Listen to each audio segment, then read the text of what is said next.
Good morning everyone. Magandang umaga po sa inyong lahat. Maayong aga sa inyong tanan. Maayad-ayad ginga aga kaninyong tanan. We thank God for this another day that has been added unto our lives. Central Philippine University welcomes all of you to our college orientation event this morning. Especially to our new students, to our continuing students, and to everyone else joining us today, the CPU faculty and staff, and administration, parents, guardians, alumni, friends, and supporters of Central Philippine University. I hope that you are all well and safe and looking forward to learning something new and useful today. Thank you, each and everyone, for your virtual presence as we are streaming live from CPU Educational Media Center, EMC, inside the CPU campus and seen on CPU TV channel Facebook page.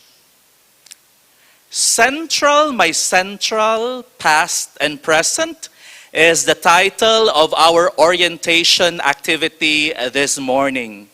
It is a presentation of CPU history and culture, its vision, mission, and core values, and its current CPU administration officers, including a time with Dr. Florence P. Bogasha, the CPU Vice President for Finance and Administration.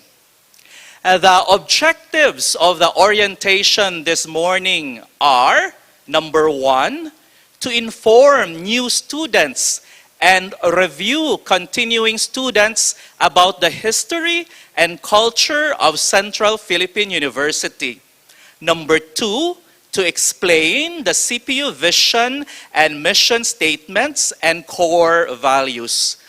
Number three, to introduce the CPU administration officers for 2020 to 2021. And number four, to discuss financial concerns of students such as tuition fees, and students' insurance. So we will be having video presentations, short talks, learning of the CPU alma mater song, and an open forum to answer questions about tuition and fees. And that would be most informative and exciting. So we are jam-packed with activities in today's orientation event. And so now, to start, we will have Reverend Roger Kimpo, the pastor for outreach of the University Church, to deliver our opening prayer and scriptural motivation.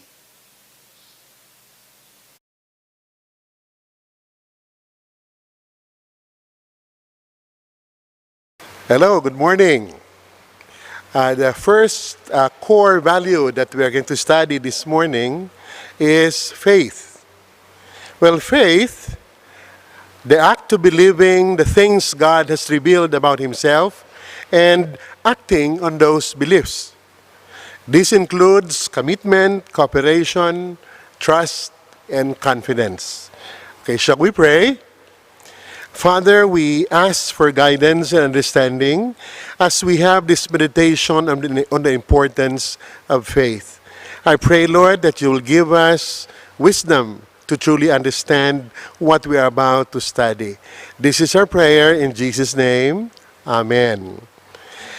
One of the familiar passages in the Bible is Proverbs chapter 3, verses 5 to 6, which says, "Trust in the Lord with all your heart, and lean not on your own understanding. In all your ways acknowledge Him, and He will make your path straight." You know, God really does want you to succeed in your life. But unfortunately, the world has a different definition of success. In God's estimation, Success is not spelled M-O-N-E-Y, or money, or F-A-M-E, fame. But you know, according to the Bible, success is finding and doing God's will. And the passage that we have read a while ago contains the secret of attaining success. If you want to be successful, you must understand the meaning of some of the key words and phrases in this passage of Proverbs chapter 3, 5 to 6. Okay, so the first word that is being told here is trust. Trust in the Lord. You know, trust is a learned behavior. It is not our tendency to trust. We always make trust evaluation. And you know, the only way to approach God is by faith. The Bible says without faith, it is impossible to please God. Because anyone who comes to Him must believe that He exists and that He rewards those who earnestly seek Him. Well, you can believe there is a God. You can even believe that He can make your life better. He can even take people to heaven when they die. But trust is when you place yourself in God's hand, surrendering to Him. Now, the next phrase is trust in the Lord. The object of your trust is more important than the amount of your trust. Okay, we express trust every day. Even when you sit in the chair, you are expressing your trust. You know, the key component in this verse is the object of your trust, and that is the Lord. It's possible to have strong faith in the wrong thing. Okay, you often hear statement, it doesn't matter what you believe as long as you're sincere. Well, not really, because you can be sincerely wrong. In other words, you can have great faith in the wrong thing and it won't help you.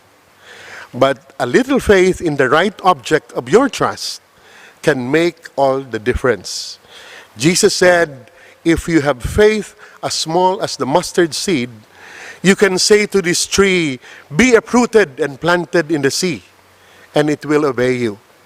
So, it is better to have an ounce of living faith in a living God than to have a ton of faith in something that is dead.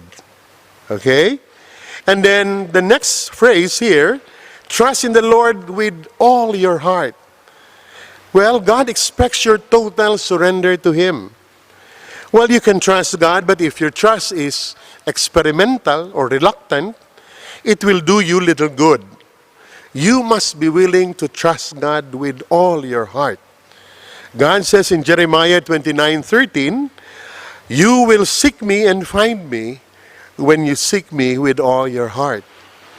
If you're having, difficulty trusting in God, it may be that you don't love Him. You can trust someone if you don't love them. Trust is built as love grows and develops.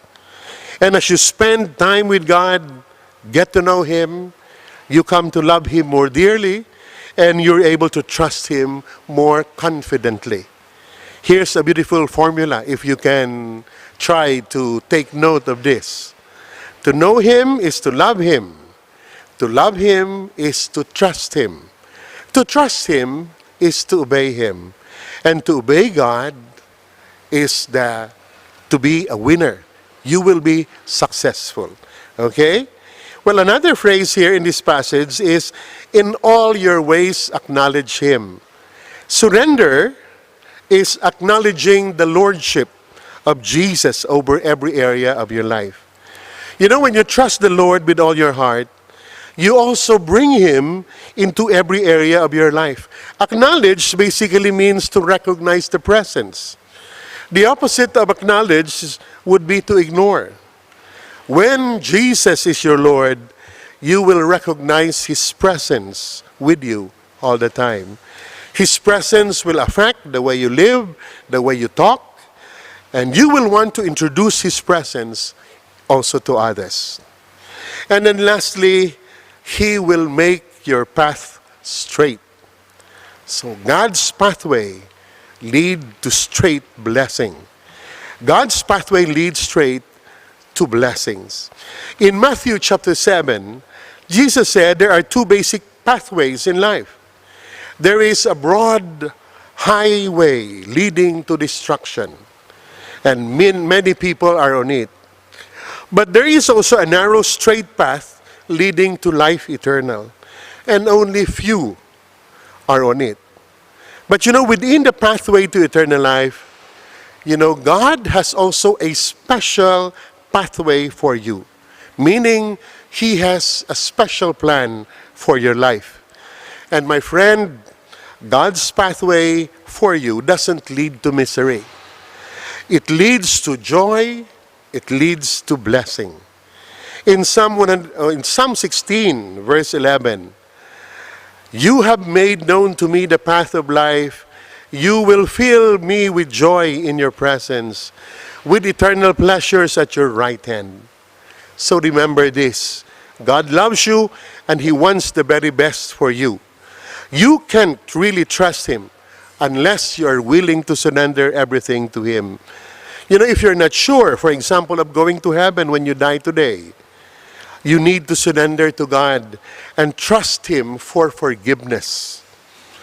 If you're afraid of the future, you need to surrender to Him and say, "Lord, I don't know what's going to happen, but whatever happens, I'm going to trust you." Remember, to know Him is to love Him. To love Him is to trust Him. And to trust Him is to obey Him. Shall we pray? Father, we thank You for Your word. May it find special place in the heart of every student listening today. And I also pray that You bless the rest of the orientation that they're going to have.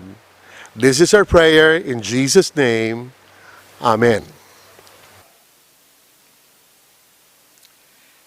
Thank you, Reverend Roger Kimpo, for our prayer and scriptural motivation. At this moment, we will now all be singing the pambansang awit ng Pilipinas.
So now, sit back and relax as we will be showing a video presentation of a video presentation of the CPU story. So for the new students, I hope that you will be inspired by the CPU story. And for the continuing students, may you be filled with pride with the CPU story. And so watch, listen, and learn the CPU story.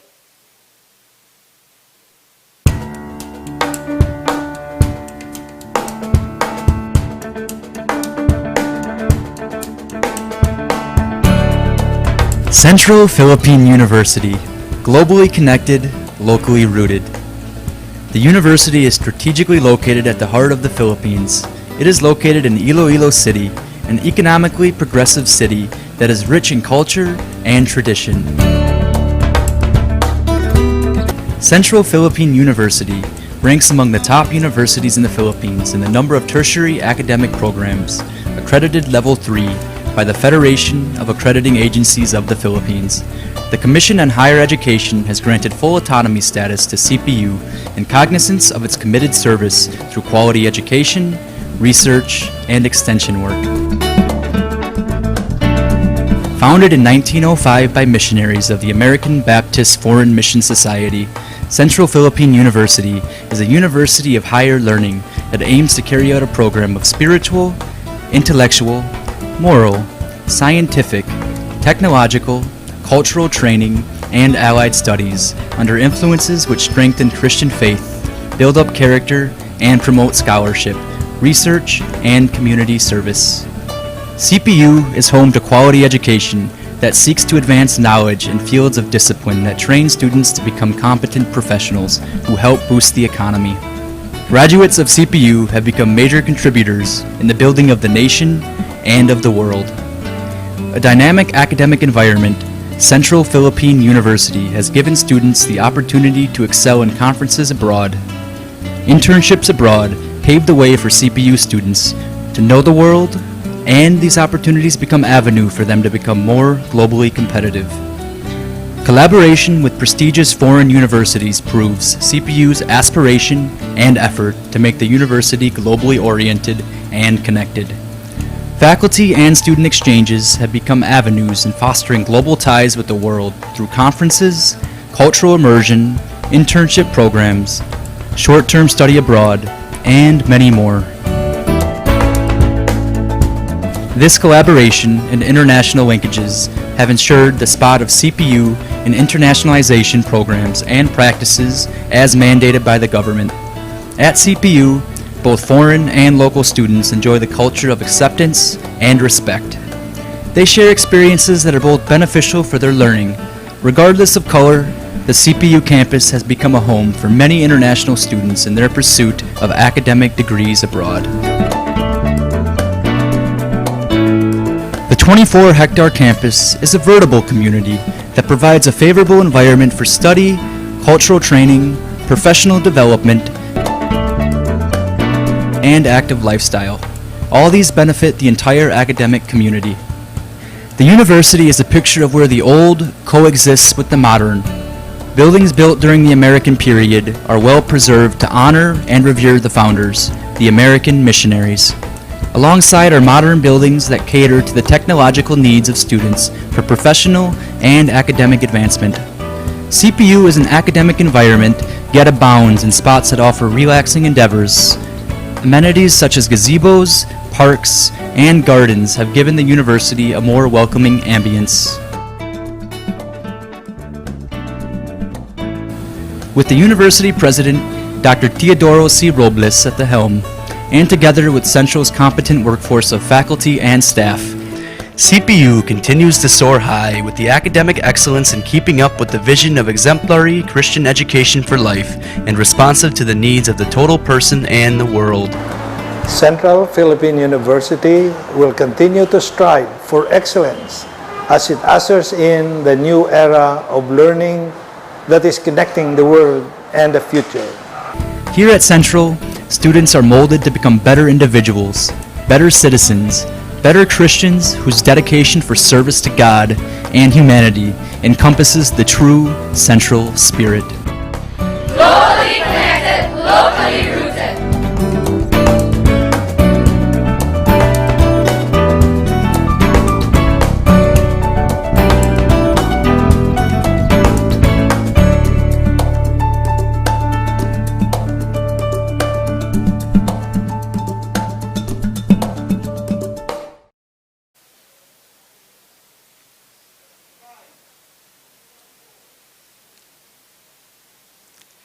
And that is the CPU story and continuing.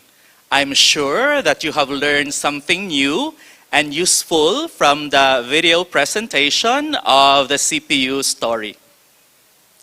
At this time, I will call on Reverend Francis Neil Halandoon, the Director of the CPU Communications Office, and he will give a short talk on the CPU vision and mission.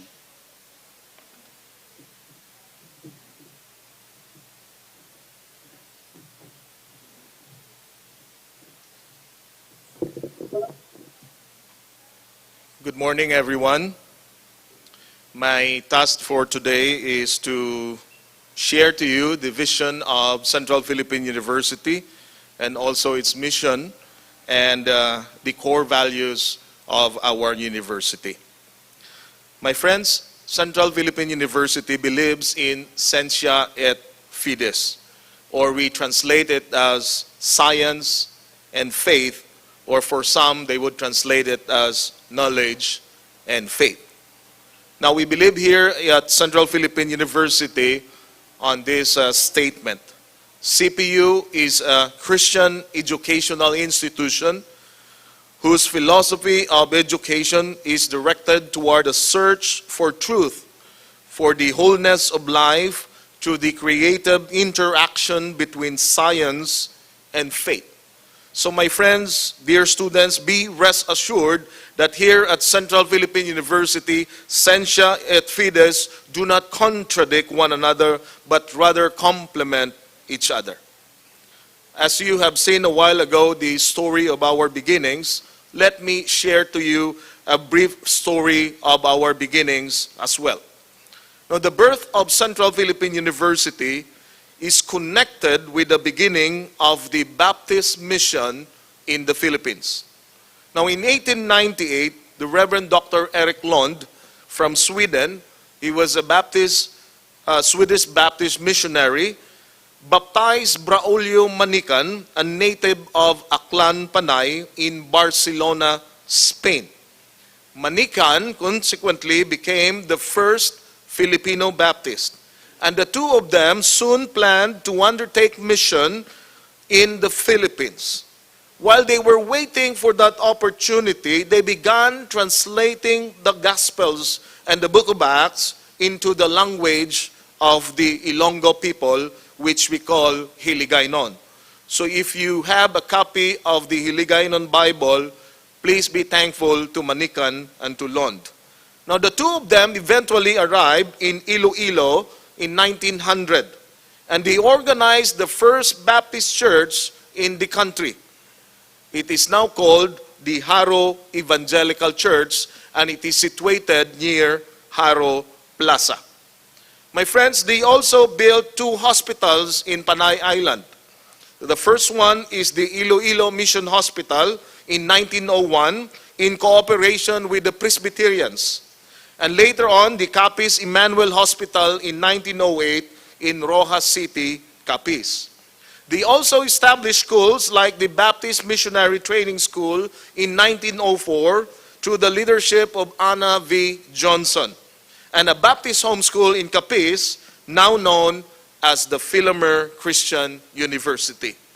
Now, a few months later, in 1905, in the month of October, on the first day of October, another school was opened, and that school was named Haro Industrial School. And Reverend Dr. William Valentine became the first principal of that school.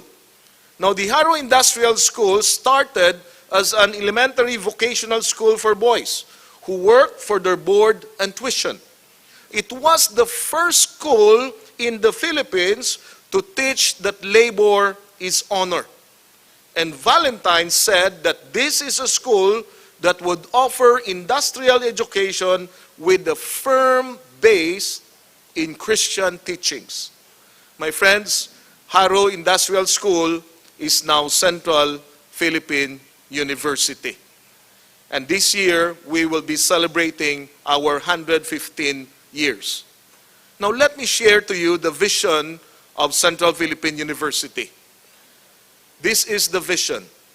A university committed to exemplary Christian education for life, or EXCEL, and responsive to the needs of the total person and the world. Now, what is the meaning of this vision? Here is the legacy of our university. Let me share to you three things. what is the legacy of our university? First, the legacy of education. CPU was established to provide education. The primary purpose of education is to learn what is right and what is wrong. But then secondly, CPU has the legacy of Christian education. Now there is a difference between education and Christian education. The center of Christian education is the Lord Jesus Christ. In this sense, my friends, Christian education is not just about knowing what is right and what is wrong, but doing what is right and shunning what is wrong. Thirdly, the legacy of exemplary Christian education for life. So my friends, CPU is not just giving education and Christian education, but more importantly, it is exemplary Christian education. Meaning, CPU's vision is to produce Christians who are examples and worthy to be emulated. Moreover, for life also means that CPU stands for what gives life, what affirms life, and we support life-giving programs. And we also give lessons that have lifelong values. Now, what is the mission of Central Philippine University? Let me read this. The mission of Central Philippine University is to carry out a program of spiritual, intellectual, moral, scientific, technological, and cultural training and allied studies under influences which strengthen Christian faith, build up character, promote scholarship and research, and community service. In other words, my friends, let me summarize. We provide excel to, number one, strengthen Christian faith, build up character, promote scholarship, do research, and we serve the community. Now, in addition to our vision and mission, we have also set the following core values. And what are these? These are faith, character, justice, stewardship, and excellence. Now, what is faith?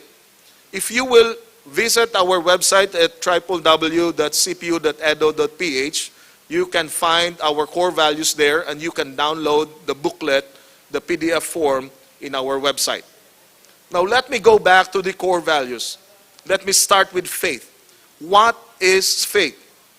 Hebrews 11:1 says, faith is the confidence that what we hope for will actually happen. It gives us assurance about things we cannot see. Now, this is the definition of faith of CPU. CPU defines faith as the act of believing the things that God has revealed about himself and acting on those beliefs. And this includes commitment, cooperation, trust, and confidence. My friends, the primary idea of faith is trust. To trust God is to recognize our helplessness and to confess that it is only God whom we put our trust in. There is nothing or no one else upon whom we can rely on. Our trust is in God alone. Now let me go to the next one, character. What is character? CPU defines character as the aggregate feature and traits that form the individual's nature of a person, moral quality, and good report. This includes honesty, integrity, humility, and loyalty. Now we ask ourselves, how can we develop our character? Let me share three things. First, have the right attitude. Second, have the right perspective. Third, have the right approach.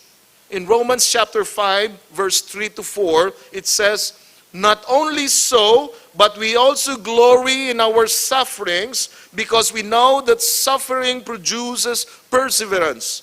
Perseverance produces character, and character, hope. My friends, in these verses, we can see that suffering ultimately produces character, and that the purpose of developing that character is for us to have hope. A person with character is someone who has hope in the midst of trials and sufferings like what we are suffering right now because of the pandemic caused by COVID-19. Someone who has a Christian character has the right approach to any situation that may come his or her way. The next core value is justice. What is justice? Now, CPU defines justice as righteousness or lawfulness and fairness. It is observing due process in administrating the deserved punishment or reward. This includes fairness, equality, morality, and peace. Now, Psalm chapter 11 verse 7 says, "For the Lord is righteous. He loves justice." My friends, when we think of justice, the central point is God. God is just, and God demands that there should be justice. Now, God gave the Israelites a set of laws to govern them. God wanted justice to be experienced by the community, and God gave them the Ten Commandments. Now, it is very interesting to note that the most fundamental laws of the world today come from the Ten Commandments. The Ten Commandments establish respect for the authority of God and of the parents.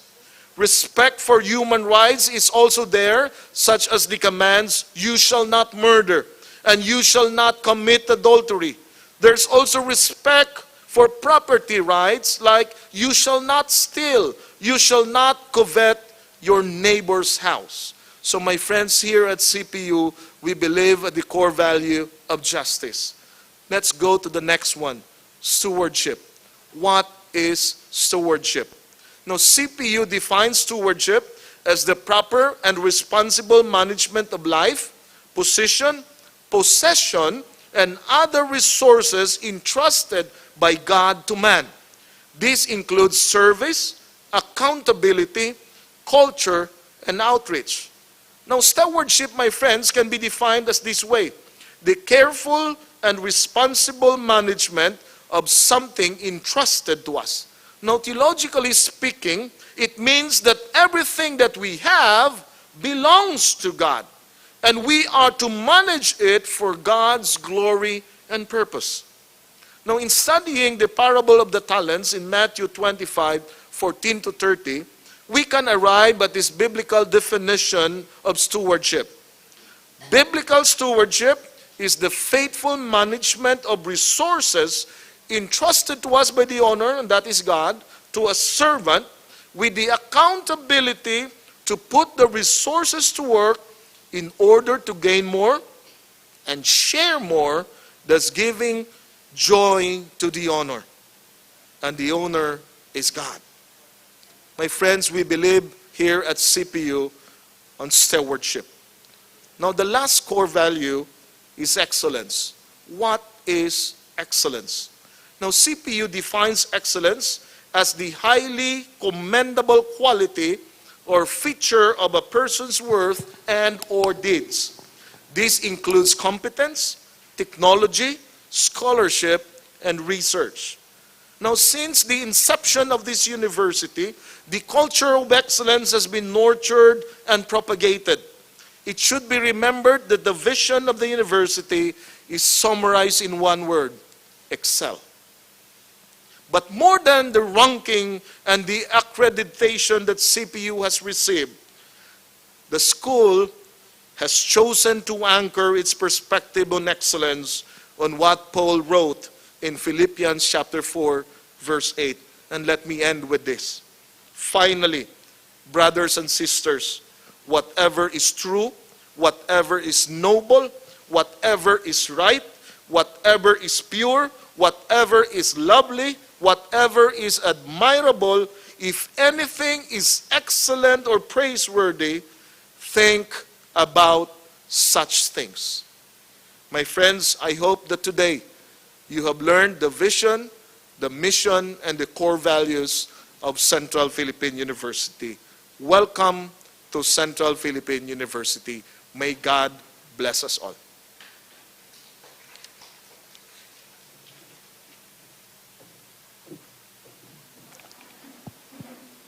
Thank you, Reverend Francis Neil Halandoon, for explaining the CPU vision and mission. And so remember these keywords: Scientia et Fides, science and faith, central spirit, EXCEL, which stands for Exemplary Christian Education for Life. Before we continue, let me draw our first 20 winners of our free load. So let me acknowledge the 6,367 students who submitted their evaluation forms, which was also your attendance monitoring form for our first orientation event yesterday. So I will now announce the first 20 winners. So we have all 60 winners that we will announce this morning.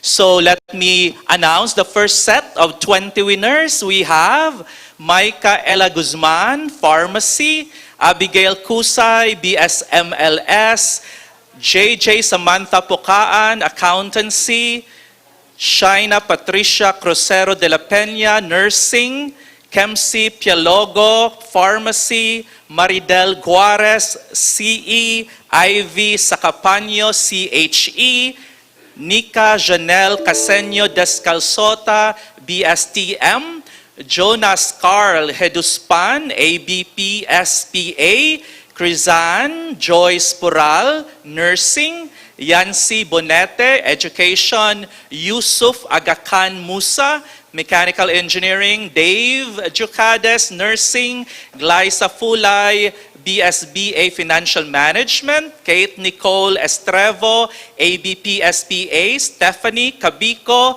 BE Ed; April Joy Panes, BSPKGE; Mary Divine Grace Asturias de la Cruz, Accountancy; Rainier Arca, BSIT; and Abraham Liagogo Harumahum from the Graduate Studies. And so congratulations.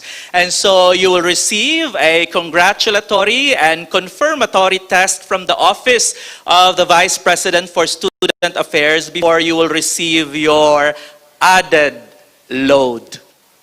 And so, again, take note. So this would be like a time for me to remind again the deadline for the submission of your evaluation forms. That would be before 3 o'clock this afternoon.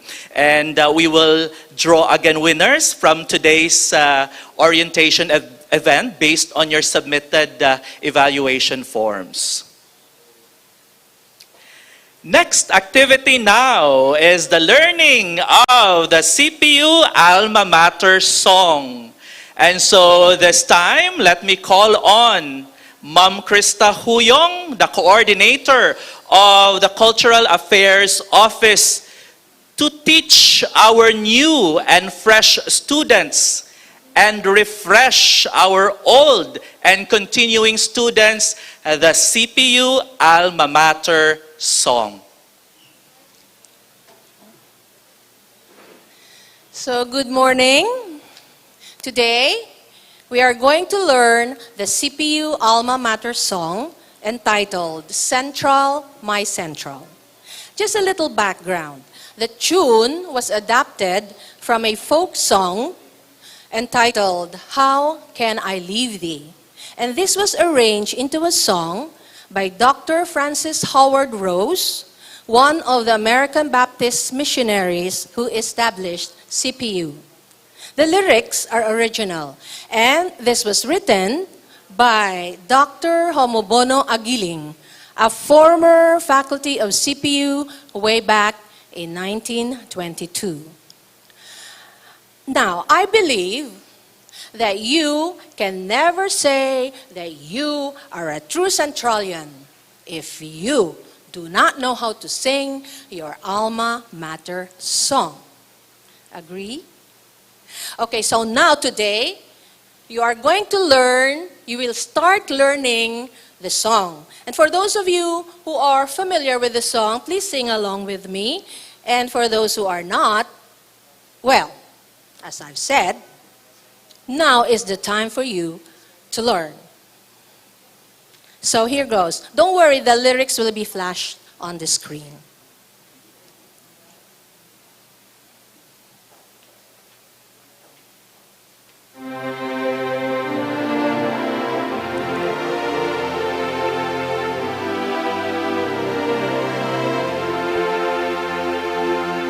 Central, my central, our alma mater true.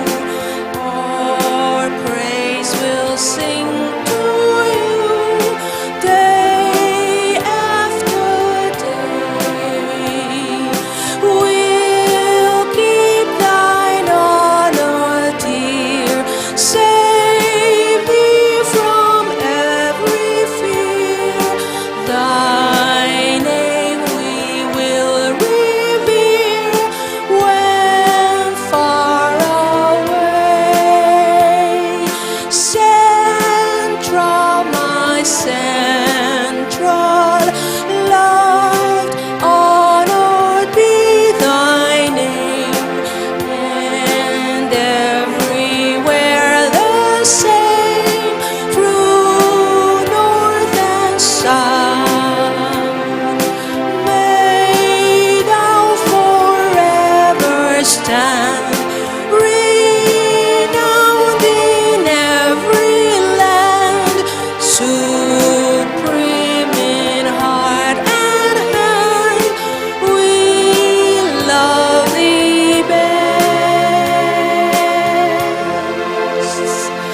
Okay, now that you've heard the song, what I want you to do is we will sing it again. I want everybody to sing with me and take a video of yourself singing the song and post it on your Facebook account using the hashtag #CentralMyCentral.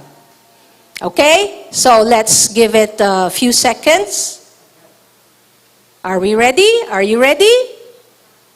Okay, 5, 4, 3, 2, 1.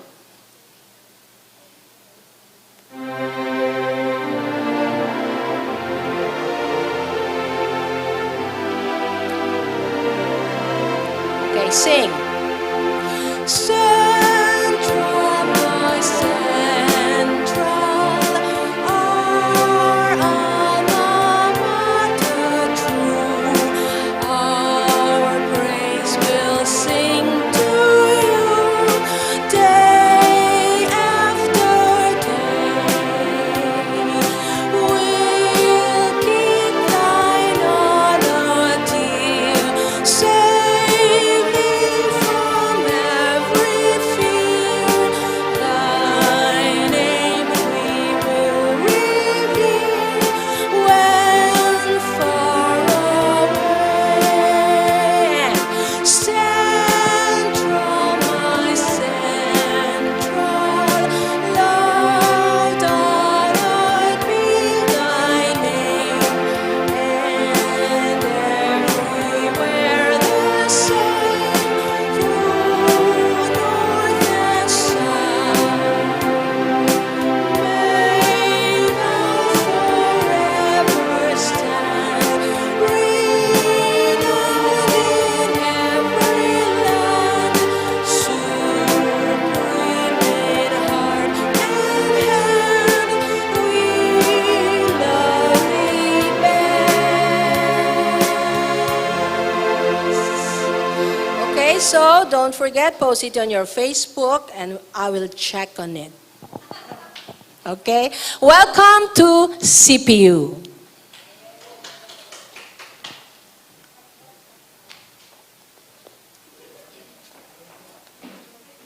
So thank you so much, Ma'am Cresta Huyong. So now we will be showing a video presentation entitled CPU Amidst the COVID-19 Pandemic. So what is CPU doing these challenging pandemic times, especially for the safety of its personnel, clients, and stakeholders? And so let us all watch this video presentation, CPU amidst the COVID-19 pandemic.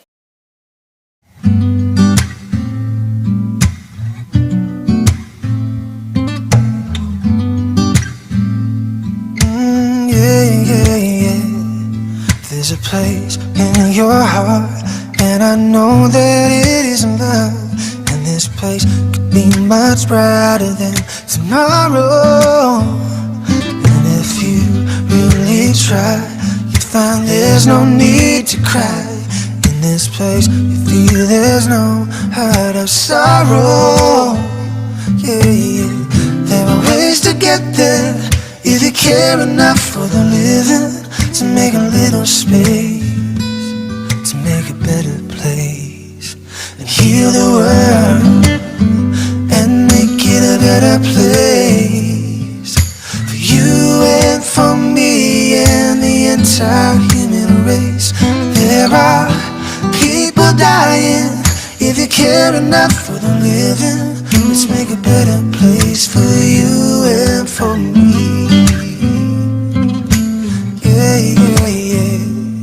If you want to know why, there's a love that cannot lie. Love is strong, it only cares a joyful giving. And if we try, we shall see.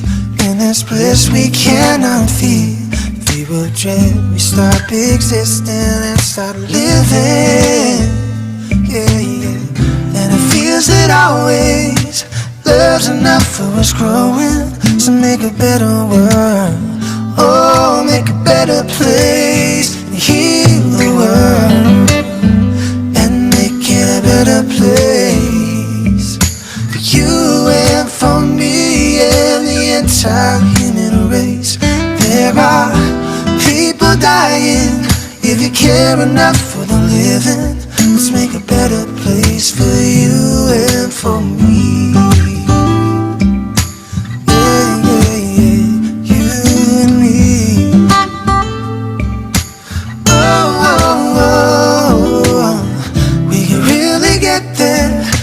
Care enough for the living, to make a little space, to make a better place, and heal the world, and make it a better place, for you and for me and the entire human race. There are people dying, if you care enough for the living. Let's make a better place, oh, make a better place for you and for me. You and for me. Oh, heal the world. Oh, heal the world. Oh, yeah, heal the world.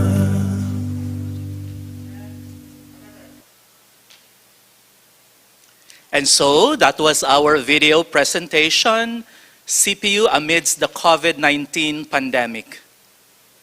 And now we will meet our CPU administration officers for 2020-2021 through a video presentation.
So you have already met our CPU administration officers for 2020 to 2021.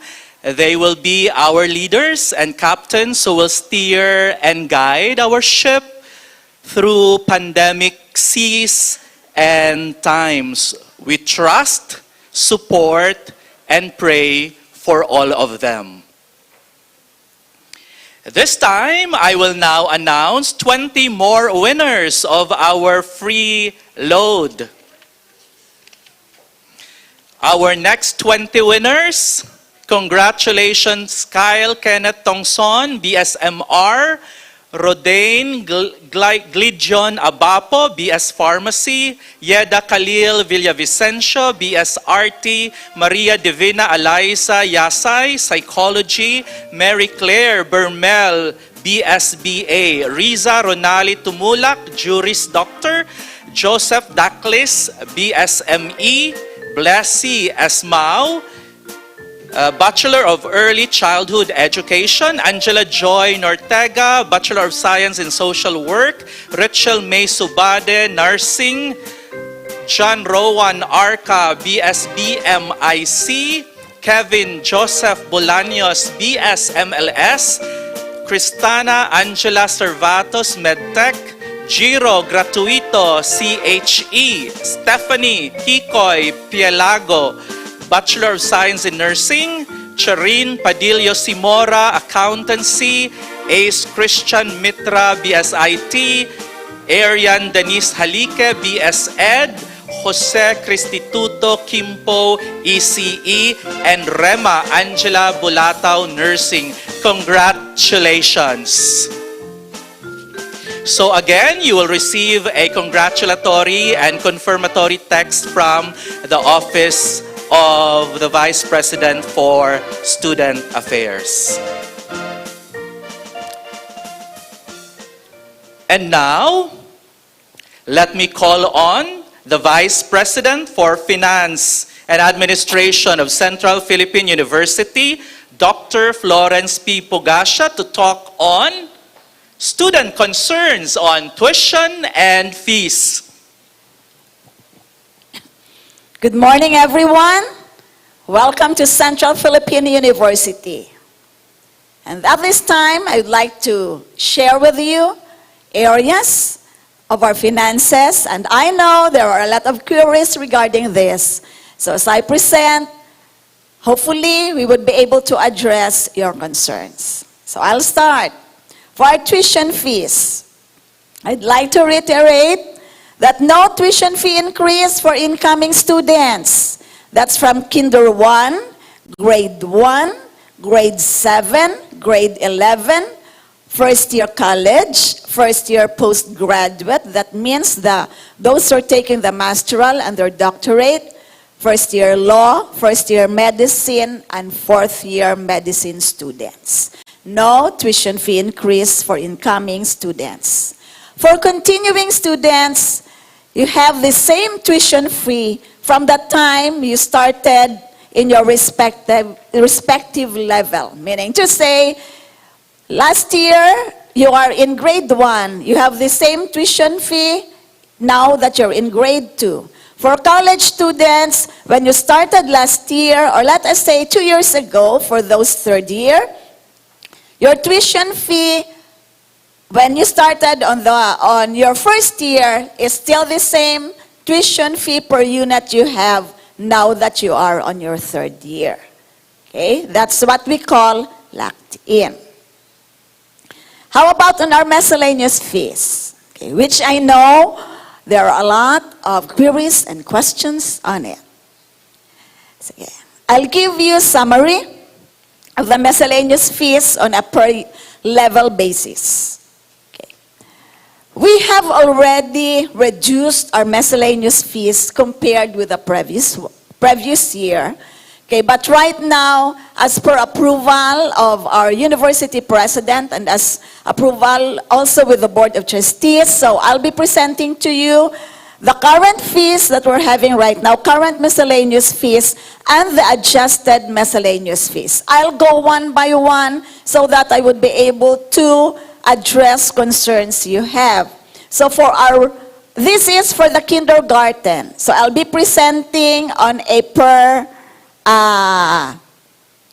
level basis. So for kindergarten, registration fee, for everybody, registration fee remains the same because we have cost related to our registration fees, whether online or face-to-face. Okay, our library fee, this has been deducted already or reduced already into half, so we still have the same library fee. Then you would be asking, Ma'am, how come? Wala kami sa CPU, maka-avail kami sa library? Yes, you can. So just wait for the orientation of the library by tomorrow, this afternoon. On the 24th, sorry. On the 24th, wait for the orientation of the library. From there, you would be able to know that you can still access our library. For the dispensary, dental, and medical, and PE fee, okay, we're still charging the same. Also put into half. This is half already for the kindergarten. Why? Because you can still access our medical, dental, services. Right now, our medical clinics, they are into teleconsulting, and you would also be oriented on this on the 27th. Okay? Then for our sports, physical facilities, facilities development fee, okay, this has been currently, we have reduced this already from the previous year into half. Now we are adjusting to another half. So meaning to say, from 500 for the kindergarten to 250, the physical facilities development fee, this is used for our maintenance of our facilities. You would say, Ma'am, we are not at CPU, but still, in our operation, we are still using all the facilities we have in the university. For the sports development fee, we are still having this. The sports development fee is also the source of helping our athletes on their scholarship side.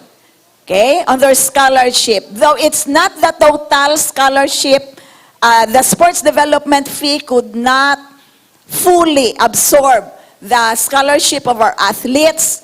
Okay, no, so approximately it's only 40% of the scholarships of our athletes, so it's the university that provides for additional more, okay? No, but we still have our athletes with us, okay? And they are still on the scholarship side. For our EDP, we are using this, okay, in using now for our online, with all our online facilities, we're using this, so still our EDP processing fee is there. For our insurance, we still have insurance fee. Later on, I'll discuss with you our coverage for insurance, okay, that you are, as a CPU student, from kindergarten up to postgraduate law medicine, you are covered with insurance, okay, for the whole year, okay? So you will see that later on. Our academic institutional development fee, this is part of this is given as part of what we're giving to our faculty and staff, so that's why we could not touch on these things. Next, our energy fee. We are now decreasing our energy fee for the kindergarten at 1,002. We are now decreasing that into 500. So more than 50%. Okay, because as we're going through online. For our Christian, Centralian Lifelong and Other Cultural Affairs fee, this has been decreased from 200, now it's only 100, and we're still putting that into 100 because there are other activities also that our cultural affairs can do, and even using this, okay, for our Centralian Lifelong community, okay, expenses side. Okay, this is for the kindergarten, specific for them, their publication fee, they still have that at 25. And then for the student handbook also, still you would be given your student handbook, you can still have this, so that's why it's 75. Our internet fee, we're charging the internet fee because now that we're going through online, then therefore we are using this for us to bring forth instruction to you through online. Okay, we are now putting our facilities in the university that for in every building, we would have the internet connectivity, okay, that our teachers can use, okay, so that they can deliver the instruction, they can deliver learning, okay, as clearly as we can. So that's why we are going through infrastructure of the internet fee. For the learning management system fee, this is for the LMS. So we know that for kindergarten and elementary, they're using the Schoology. That amount is what we are paying to our LMS provider. Okay? Later on, for the junior high school, they're using the GenU. Still, they have that fee. And for the senior high school to the college to the postgraduate, they would have that. So therefore, if you look at this, for the kindergarten, our current miscellaneous fees at 6,461, we are adjusting this to 5,511, meaning to say there is a decrease of 950 pesos miscellaneous fees for our kindergarten. What would happen to this decrease? It will be credited back to the account of the respective students. Okay? So credited back to your respective accounts. How about for elementary? Okay, for elementary, grades 1 to 3, so I won't discuss anymore the details, but I'll just emphasize on our reduced, our adjusted amounts. So we are decreasing the physical facilities development fee another by half, so from 500 to 250. Athletics fee from 500 now to 100. You would ask, Ma'am, what is athletics fee? Athletics fee, this is used for the operations of our sports and development office.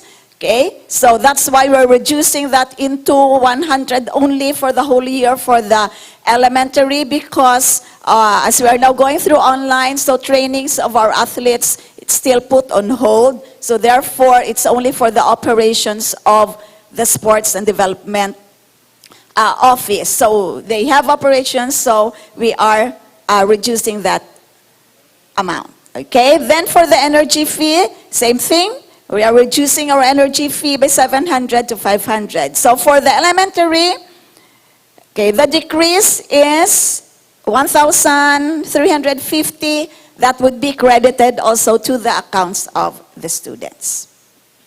For grades 4 to 6, okay, same amount, same reduced in fees. Okay, so also reduced fees at 1,350 credited, that would be credited to the account of the students. Okay, for the junior high school, we also have the same reduced in fees, okay, as previously. For their laboratory fees, the laboratory fees has been reduced already, okay, so the decreased amount of 1,350 still would be credited to the account of the students. Okay, for senior high school, okay, by the way, for the junior high school, the difference there would be under LMS. So for junior high school, they are paying 1,200 for their LMS or learning management fee. For kindergarten and elementary, that's 2,300. Okay. For the senior high school,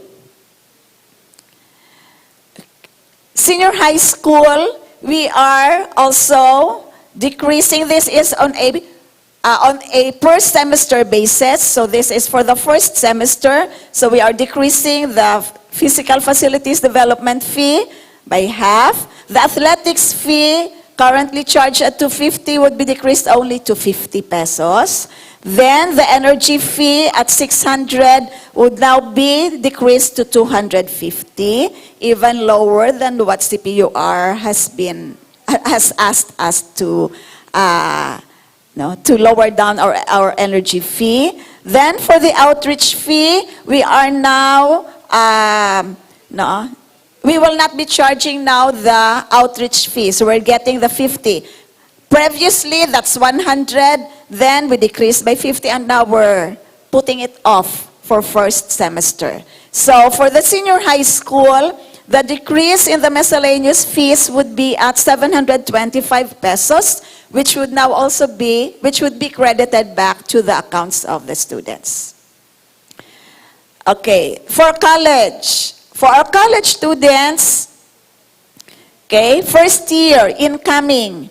So we also have the same reduced or adjusted miscellaneous fees, okay? Physical facilities fees, just like the senior high school, athletics fee, energy fee, and the outreach fee. So decreased of 725 pesos in miscellaneous fees would also be credited back to the accounts of the students.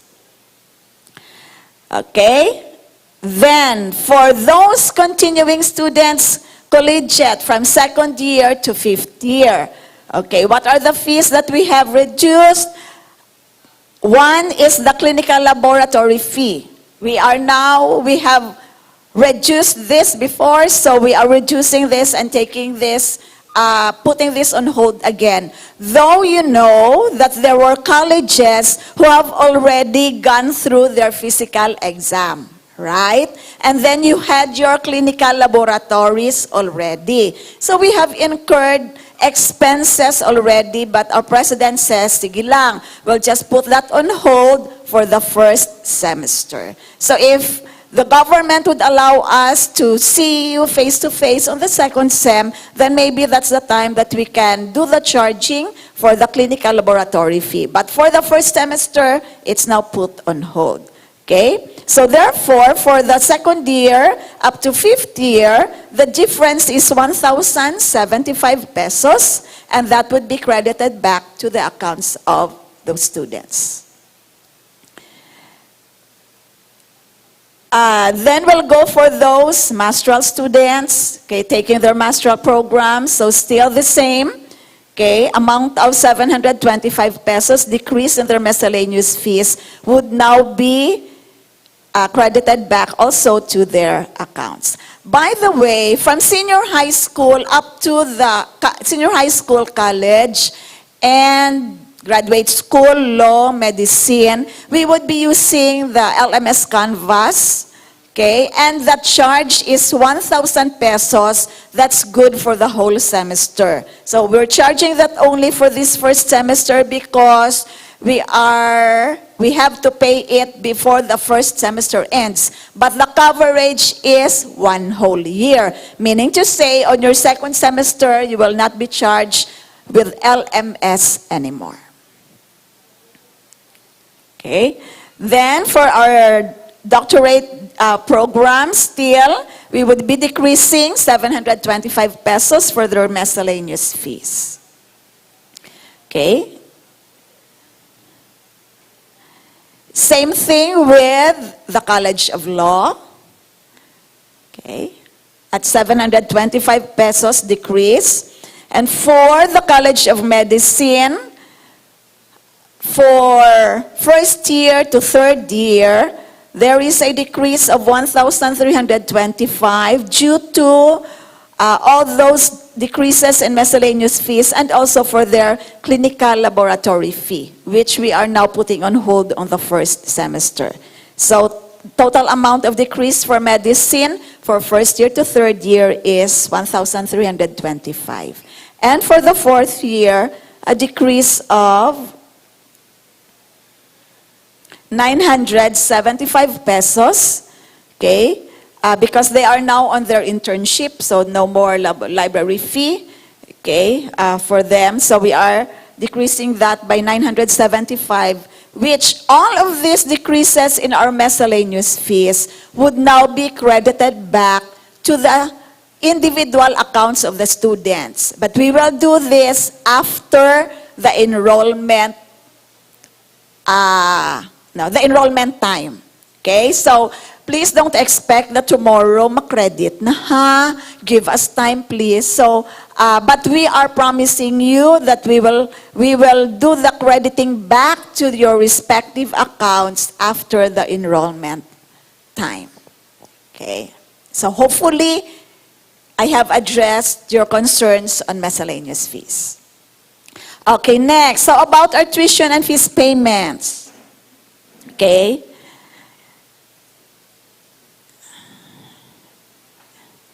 Sige, for full payment,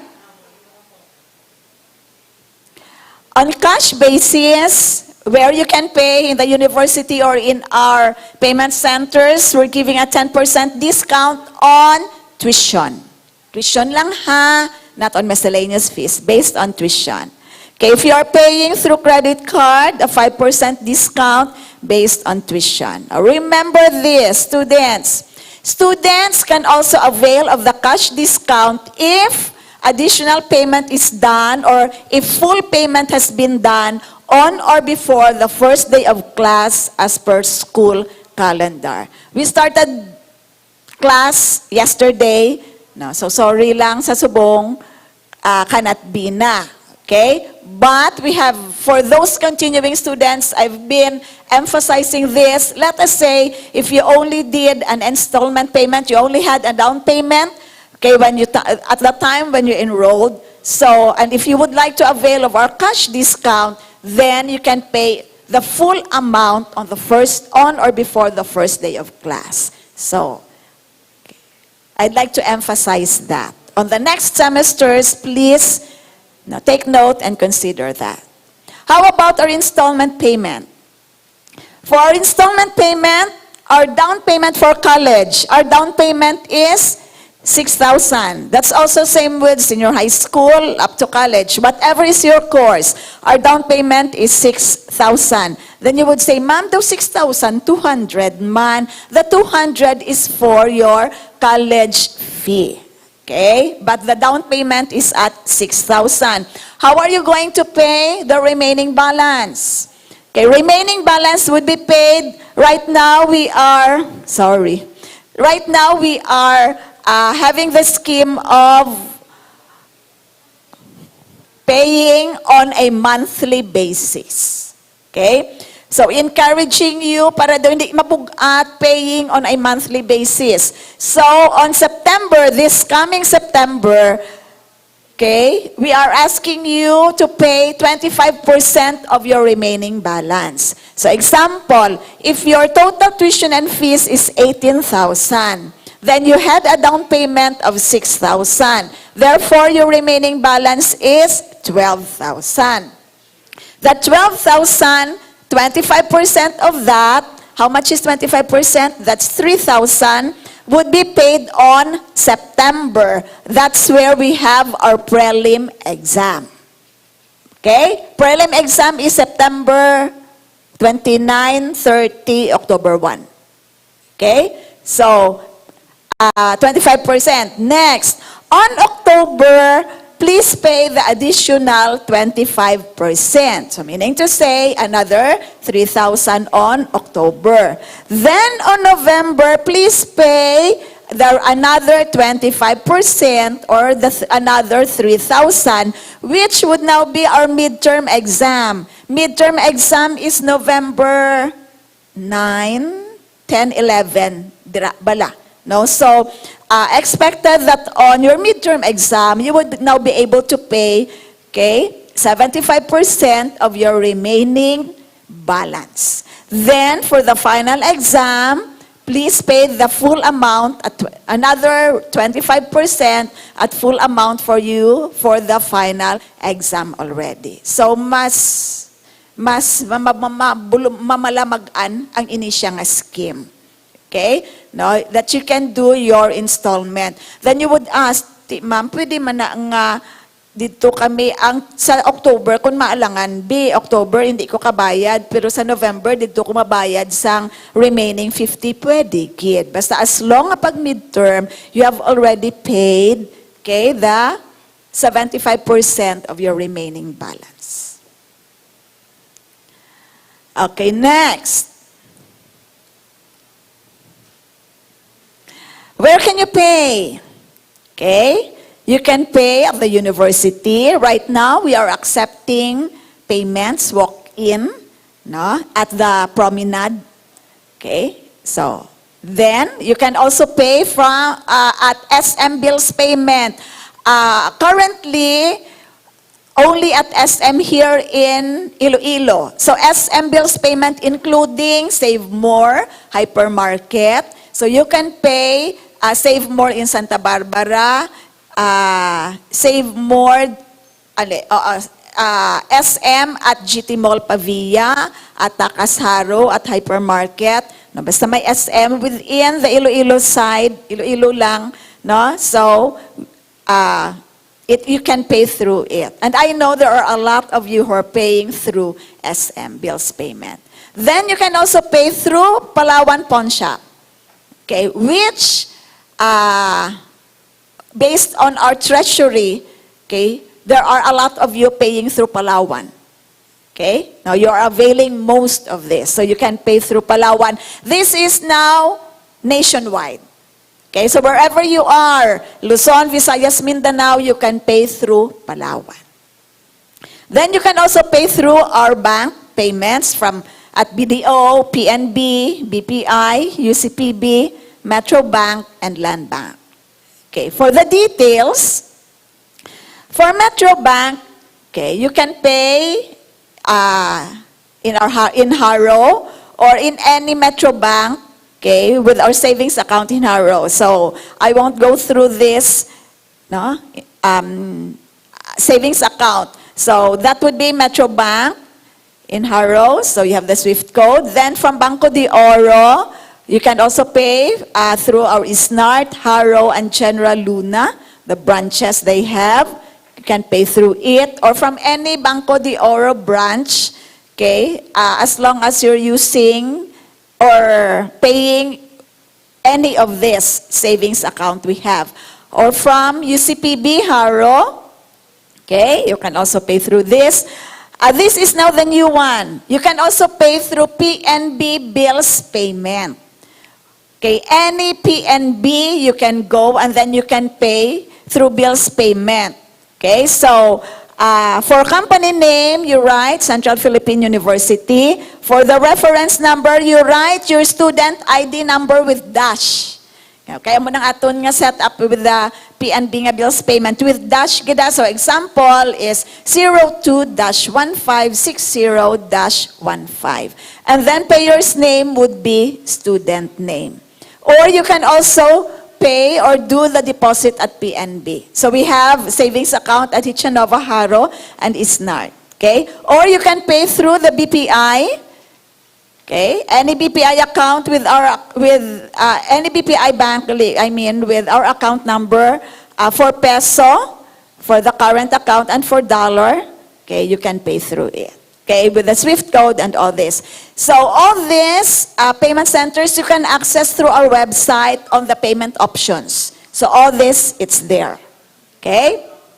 So once you pay, please send us copy of your deposit or remittance slip or proof of payment to CPU Treasury at cpu.edu.ph. Okay? So even for your additional payments, installment payments, so just send proof of your payment to this email address. Then we will be processing your payment, and that would be, once we processed, we have done the official receipt, it will be reflected to your account, which you can check at your student online services account.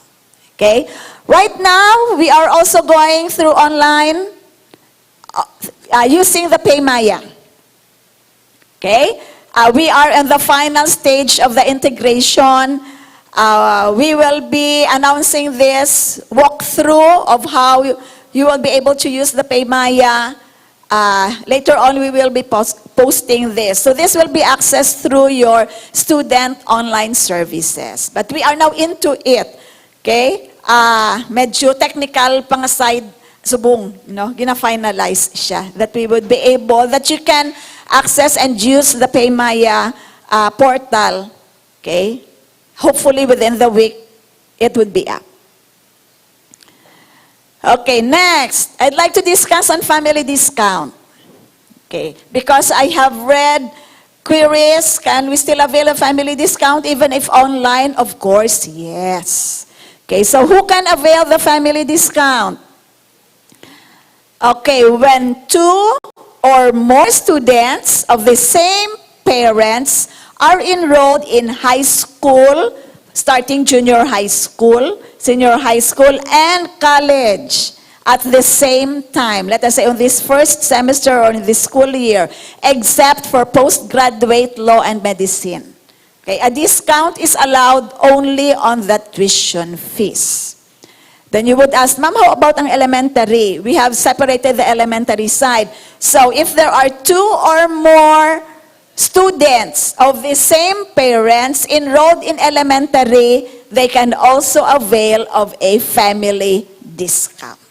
Pwede gid. So there are those nga grade 1, ang let us say magulang is grade 6, ang second is grade 3, may manghud pagid nga grade 1, then they can avail of the family discount. Okay, but for the junior high school to college, amo nang isa naton ka category. Elementary is one category, another category is junior high school, senior high school, and college.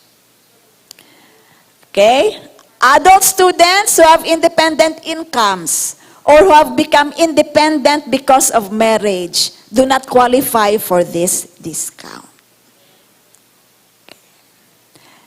Also, this does not apply either to part-time students, work students, university-funded scholars, or to anyone receiving scholarship or free tuition aid from the university. So if you are a university scholar or athlete or work student or let us say CPBC pastor's kid or Iloilo Mission Hospital dependent, okay, sorry lang ha, but we are now not allowed, you are not allowed now to go through the family discount because the university has already given you, okay, aid on that. No. So how much is the family discount? Second child can avail 10% discount on tuition. Third child, 30% discount on tuition. Fourth and succeeding children, 50% discount on tuition. Now, so here at CPU, the more, the merrier. At the same time, the more discount you would be able to get. You might ask, Ma'am, natabo ni? Yes, I've known of a lot, okay? No, for those who have been with the university, so they were able to avail of the family discount. But one thing, the family discount is not automatic. It has to be applied.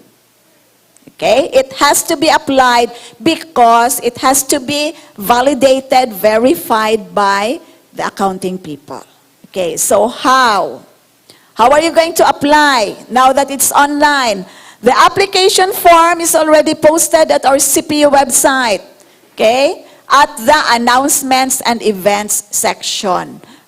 This is the, okay, the logo of it. Application for family discount. Simply click, then you would be redirected to the form, okay? Print the form, then write the name of the students, okay, and then the course and the year. Okay, then email deadline for submission is September 18, 2020. And then email this to accountsreceivable@cpu.edu.ph. Okay, so please, I would like to remind our deadline is September 18. So all those that we would be receiving on September 18, then you would say, Ma'am, pwede na ma-email up to 12 noon. Pwede eh. Kami cut off man. Mabalaan man na naton. So on September 18, aton deadline. Okay? Kindly email. And then once we would be able to verify and validate, then this will now be credited back not credited back, but this will now be put as availment of discounts that would now be directly credited to the account of the student. So from there, you would be able to check in your SOS on your ledger account. Okay. Next. Okay. Dali na lang. How about refund? Can we do the refund? Still, we can. For our tuition refund, okay, how much is the tuition refund? This is especially for those who are withdrawing from the university, let us say for the semester 1, maybe due to health reasons or any other reasons. But all you have to do is first go through, we have the form, we have the withdrawal form. So go through the withdrawal form, and then if you would be withdrawing within 2 weeks from the official opening of classes, then 80% would be refunded to you of your total assessment except registration fee. Okay? If you withdraw within 4 weeks from the official opening of classes, then 50% refund. But if you withdraw after 4th week, okay, from the official opening of classes, then no refund or credit. For the elementary and junior high school, the 80% is 1 month after. 80% you can still avail if withdrawn 1 month after the opening of classes. Then the 50% is availment if withdrawn on the first grading. Okay? First grading period. Okay? Sige lang. Pero, ano lang, kindly call. Kay double check ko lang. Ang the 50%. Okay? Pero, for the pre-collegiate, no? So, we can still go through the withdrawal and the tuition refund. Okay? Then, when can you get the tuition refund? The schedule of request. If that would be withdrawals, then after the approved withdrawal form, because you have to go through the process of withdrawal pa. Okay? For those who have dropped their subjects but have paid full. Okay, so for fully paid students, that's 3 weeks after the midterm that you can process and get your refund. Okay, for those on scholarships that they would have a credit balance, they would like to get their refund, then after the remittances are cleared by the bank. So mostly this would be for those who have credited balance because of their scholarships from, especially government agencies. No, so once na clear some banks, then you can check and then you can draw. You can get your refund already. So how? Okay, you can process the refund if you can come at CPU at Windows 567 or simply email at accountsreceivable.cpu.edu.ph. So when there would be a need for you, then simply email to them so that it would be addressed. Okay, now I'll discuss with you the student accident insurance.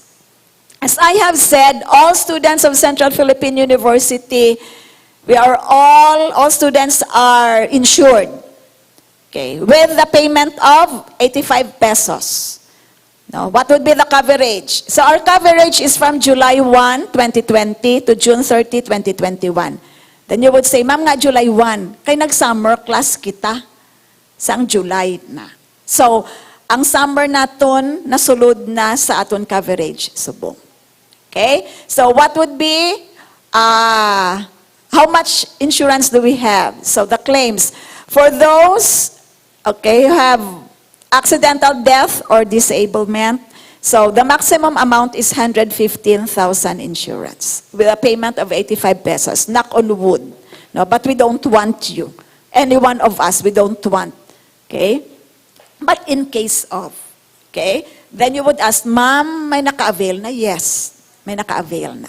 Okay? So also for unprovoked murder or assault at 115,000 maximum amount.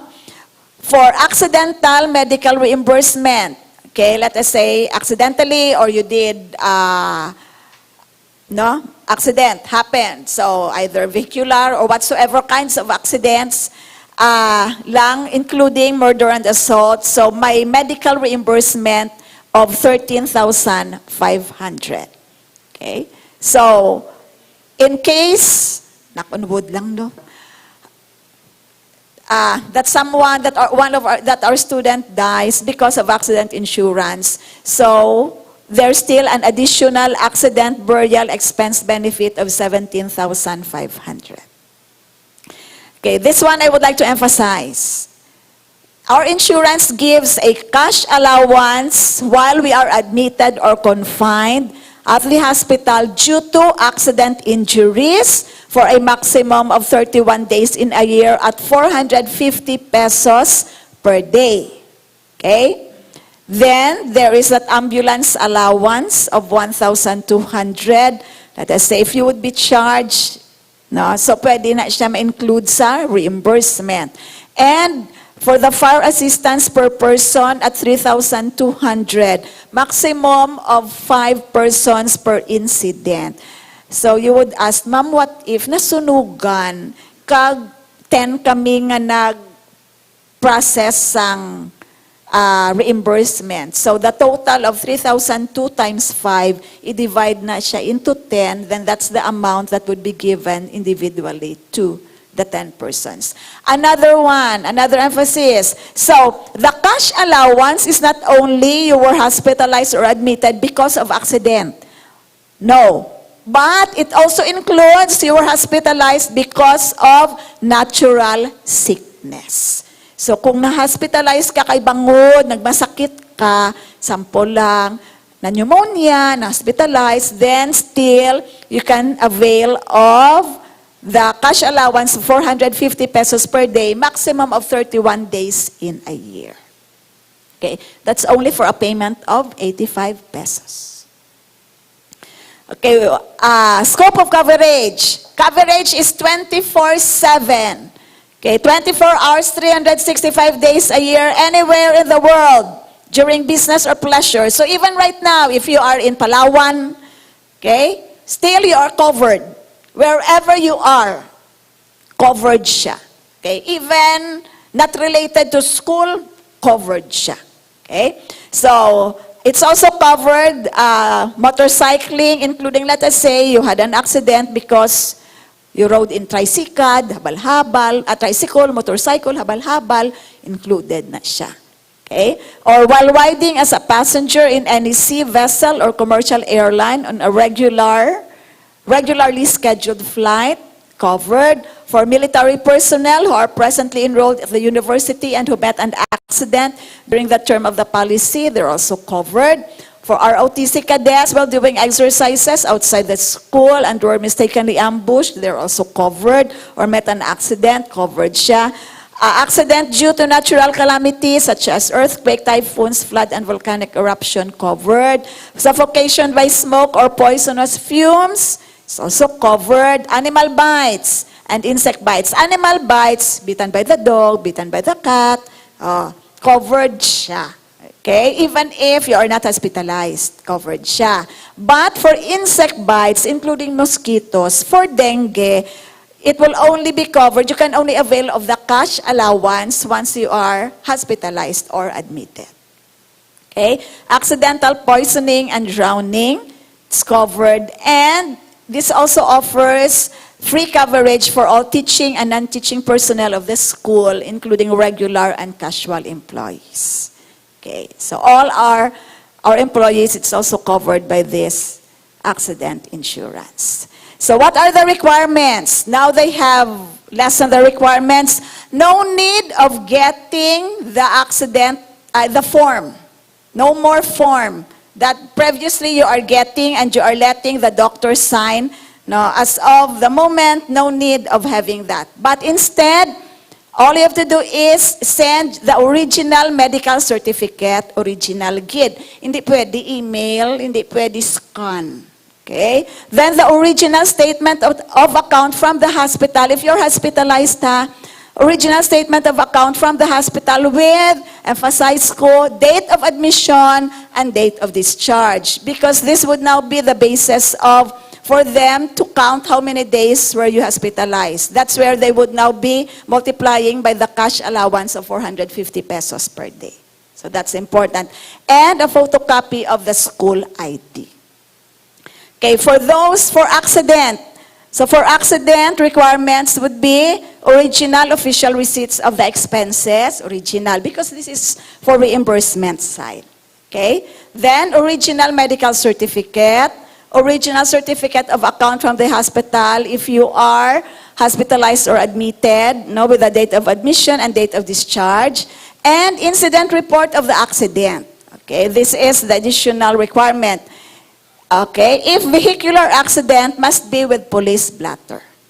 Okay, kung vehicular accident. And photocopy of school ID. So when you send these requirements, kindly provide contact number, cell phone number, so that we can easily call you or contact you and let you know, okay, the status na, okay, of this. So how do we process now our insurance claim?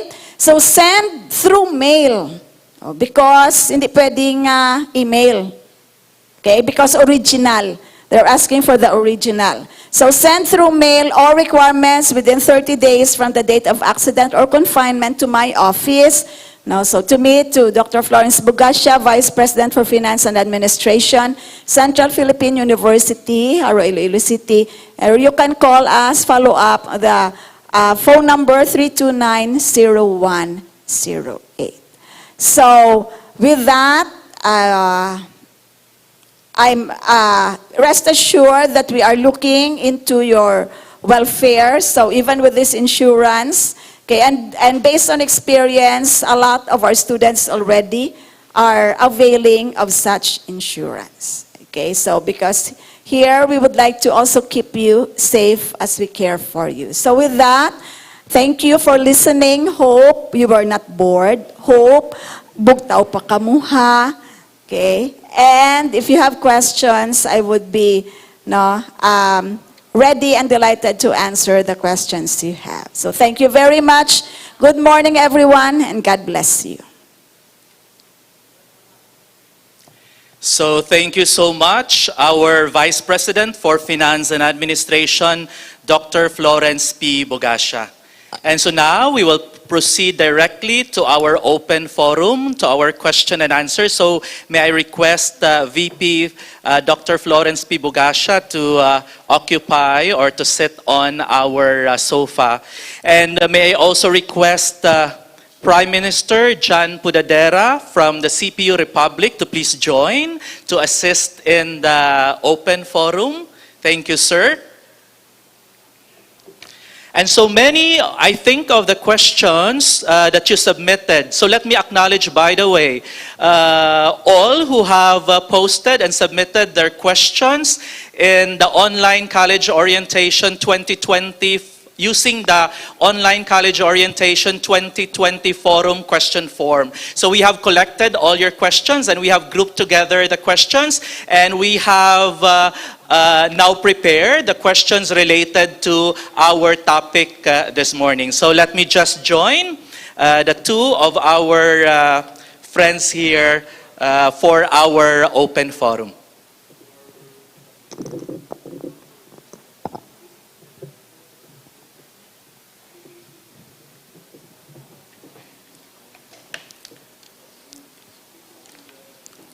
So I think we can start with the open forum. So,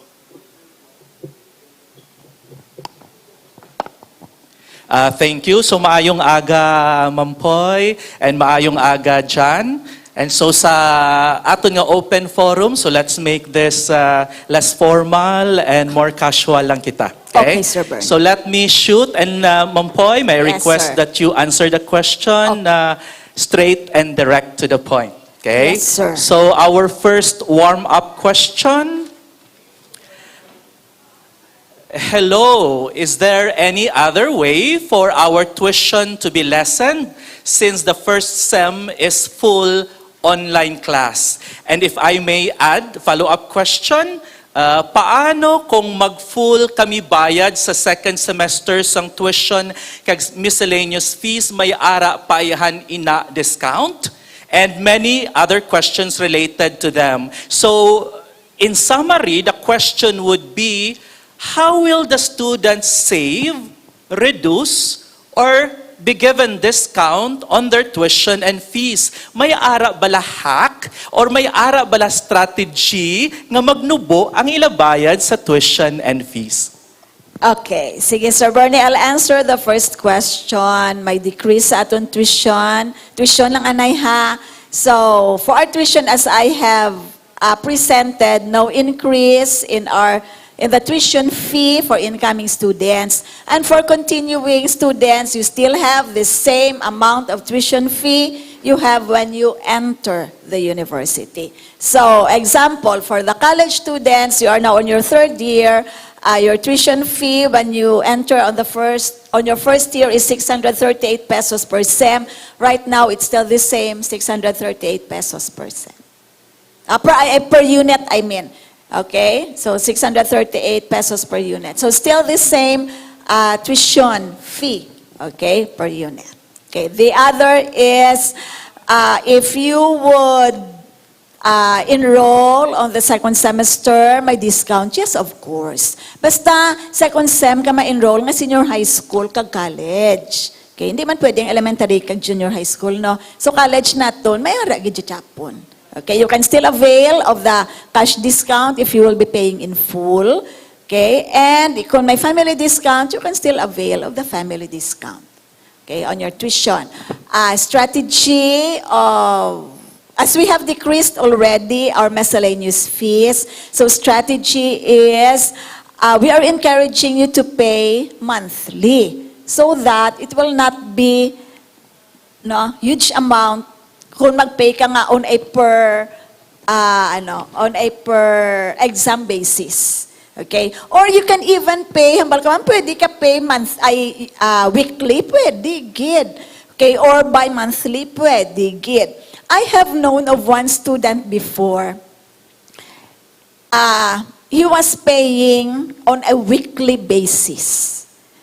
Ginapeya 500 pesos lang gani. Weekly. Sige ma'am, may savings ako. So ang savings ko, ginabayad ko amat-amat.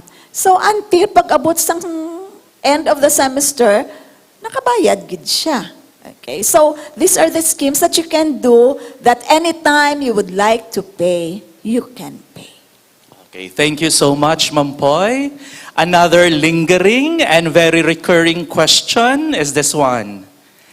Can you please explain one by one the breakdown of the fees this semester?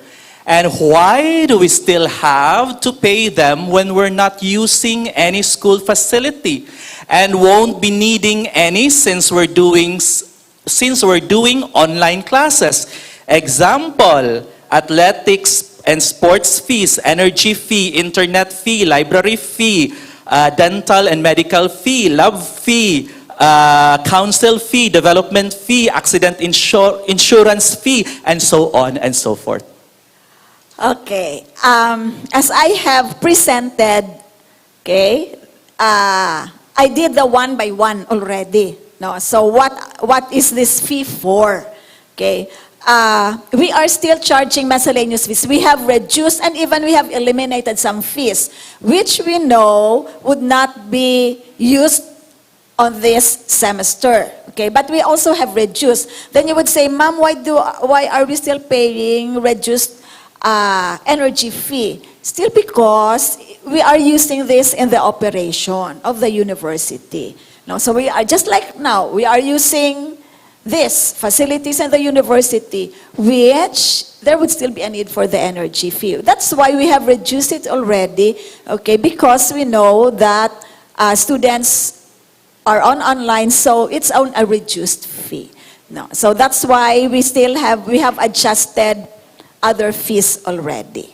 Okay, no. So hopefully ang tong one by one, kay kun i one by one ko subong Sir Burns, Dumalawig pagid siguro, Malawig. no? Correct. Kag maubos ang ilang budget for mobile data sa bunga adlaw. Okay. And so I think with regard to the CPUR, I think maybe you can explain, John, the council fee kung di na siya gakadto. Okay, good morning everyone. Okay, the council fee, i-discuss man na ina sang inyong mga governor. We will be announcing the schedule for each college's orientation so that you will be informed also kung ano diini nag-adto ang aton niya balayran, niya ami 200, ami nga balayran, niya ami 50 pesos, ami sa CPUR fee. Then ina man naman gamit, ay wala man na ami sa eskwelahan. So this is one way man nga deliver man ami service, no? We could not deliver service now without money to use man. And siguro mamangkot na lang man ita ay mampoy. Ma'am ay ginaayo ini a student sa naton, no? On behalf of the students of the CPU, pwede bala makita namon, pwede bala mapo sang finance ang aton na breakdown para at least ay usually amuin na ang common question. Ma'am, ini nang adto nga aamuin na siya. Ang sa inyo? Ang Sa CPUR? Ang hatanan, ani, ma'am Yakwan. Just like as I have said, ang aton nga miscellaneous fees, that's specific for the fees that it has. Okay, we're using that for the expenses of which such fee was charged. No, so mabaka breakdown. Open ang aton bala financial statements, open siya. No, so pwede ka mo sa nakakuha. Ang audited naton nga financial statements, open siya. So makita na da siya kung nga amo na abi. Okay? No, so as to college fees, may ara siyang mga usually there is a budget for your, let us say, on a per college, every LGU, they are also submitting a budget to me. Okay? And I am monitoring the fees, okay, all the expenses that were taken out from the college fees that has been paid by the students. And that's why at the end of the semester, I would be asking all the LGUs to provide their financial report. And ginabunggo ko na siya sa akon nga monitoring. So if there are those, mahambal ko sa ilang nga, may kulang kamo nga wala nyo na-identify. Okay, so lang tawabi palihog sa inyong accounting recording yung side, please check because here sa CPU, amo na niho, amo na siya ang inyong nakuha ng amount, di na nagkadto. So for those unused, palihog lang balik, okay, deposited back sa imong account. Sa ila account sa LGUs. For the CPUR, same thing. The CPUR, sa national level ng CPUR, they are also asked to provide the budget. Then every time they would be requesting for the expenses, amo man na, no? Gina-plastar, gina-monitor ko man siya. And then I'm also giving that to them. Amo ni siya ang inyong tanan nga nakwa, so kindly check. For the national sa CPUR, all their liquidations pass through the internal audit of the university. Okay. So, But I think, ma'am, what the students would want really would be like the information dissemination of the breakdown of the fees. And with that, it has been promised that the frequently asked questions will actually be answered on the CPU website. So may masabat na sa mga questions nga paliwat-liwat pabalik-balik. Thank you again, Ma'am Poy. And next question, still related on the fees, but this one would be more specific. Since we are not in face-to-face situation, is it necessary to pay our laboratory fees? Kay dalag ko mani ang balayran sa lab fees, ma'am. Sige.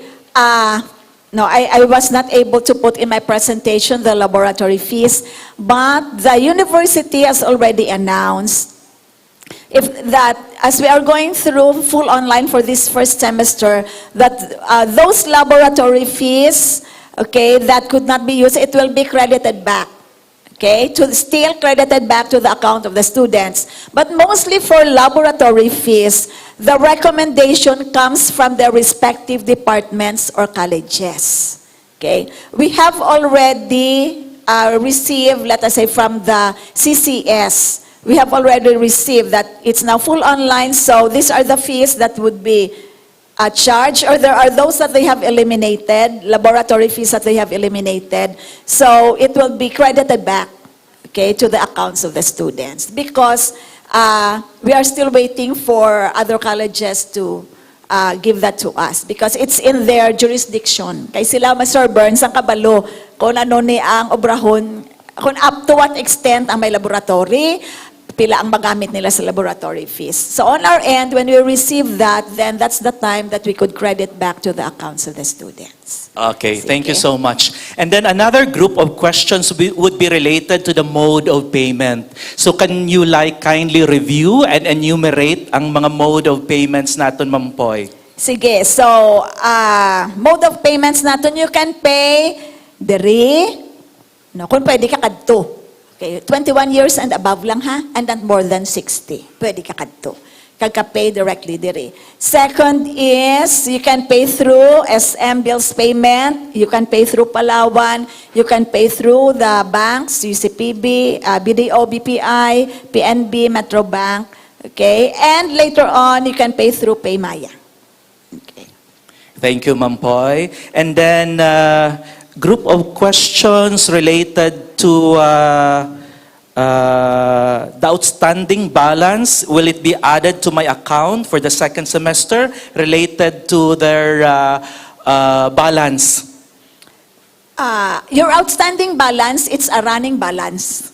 So meaning to say, kung may balance ka pa sa first sem, masunod gina siya, makita mo na siya, maupod na siya sa second sem. Okay? Ano na, outstanding, ano na siya, running balance na. And you can see this in your SOS account, ara siya sa my student's ledger account. Na, makita mo na da siya. Ma-reflect na da ang tanan nga payments. Sige, by the way, may emphasize ako gali. Basta may matingala nga, ma'am, nag-pay na ako in full nga, may outstanding balance pa ako, naka-avail ako gani isang cash discount. Sige, ang cash discount, gina-journalize pa na namon, sir. So, butsing ganon, gina-journalize namon after the enrollment. Na, kay ginahimo na sang system, ginatingob na siya, and then gina-journalize. So, at that time, ma-journalize siya, ma-zero out ginang imo account. No? So, hindi, magkabahala, nga basi matingala ka, no? We have received questions like this already, no? So, munag na-explain nga, i-journalize siya, okay? Once cash, kay kung lang taon mo, cash discount na siya ang nag-outstanding balance. Okay, so once ma-journalize ng cash discount, madula lang na siya. Okay, so last few questions kita, sige, Ma'am sige. Poy. Another question, in paying our tuition and miscellaneous fees, is it okay if we're not able to pay it fully before the semester ends? Gawori siya nga hindi mabayran full. Sige, as much no, because we also have our operations expenses in the university. We're also paying our personnel. Pero kung may ara nga alangan o kung amo na, please go through lang sa aton credit and collection manager. No? So you can email sa vpfa_credit@cpu.edu.ph. You can email through that, or you can call the landline number of our credit and collection manager. Okay, so para dira makaistorya ka mga duwa. Okay, kag the authority is given to her. And we have just a sent-in question, Ma'am Poy. Maybe you can read and answer. Sige, ang iya question amo nino, my daughter informed me that there is no more discount because classes has started. But it is not our problem because we have been waiting for the given subjects from the College of Business and Accountancy, but until now we have not been approved. Can we still avail of the full payment discount because it is the CBA that has a problem? Sige, I look into this. I'll check with our treasury. We can make adjustments. Okay? We can make adjustments. We will just post lang. Okay? Hindi ko ka-directly hambal nga, sige, hasta sa amo ni ha, but we will post lang so that we would be able to check first, okay, with the different departments, okay, and be able to also orient the people at the business office for this. We will post, but rest assured, I look into this as we are seeing also the validity, okay, of the claim. So thank you for addressing the specific concern of one student. And so maybe for our final concerns from the CPU Republic, or any more announcements for our students coming from the CPUR Republic related to our orientation this morning, Sir John? Okay, if you have concern, mga wala na mention siguro, no? The CPUR Republic is willing to receive your questions and messages. We will cater everything that you are asking, and then we will be asking Ma'am Bugasha siguro again. And then, as mentioned, sir, we will post a FAQ, frequently asked question, para nila na lang natin makita tanan. So, amo na lang siguro, sir. Correct. And we will also ask some parting words from our Vice President for Academic Affairs, Dr. Florence Bugasha. Okay, sige. One is thank you very much for trusting us in the university for your learning, for you to achieve your dreams. Thank you very much. And we are looking into also taking into considerations all the questions, all the queries. We are going through it and really accommodating all the queries you have. But at the same time, we are also looking into the operations of the university. But rest assured that we would give you the best that we can, even as to all the options that we can give. So we are giving you the best that we can because we are on this together.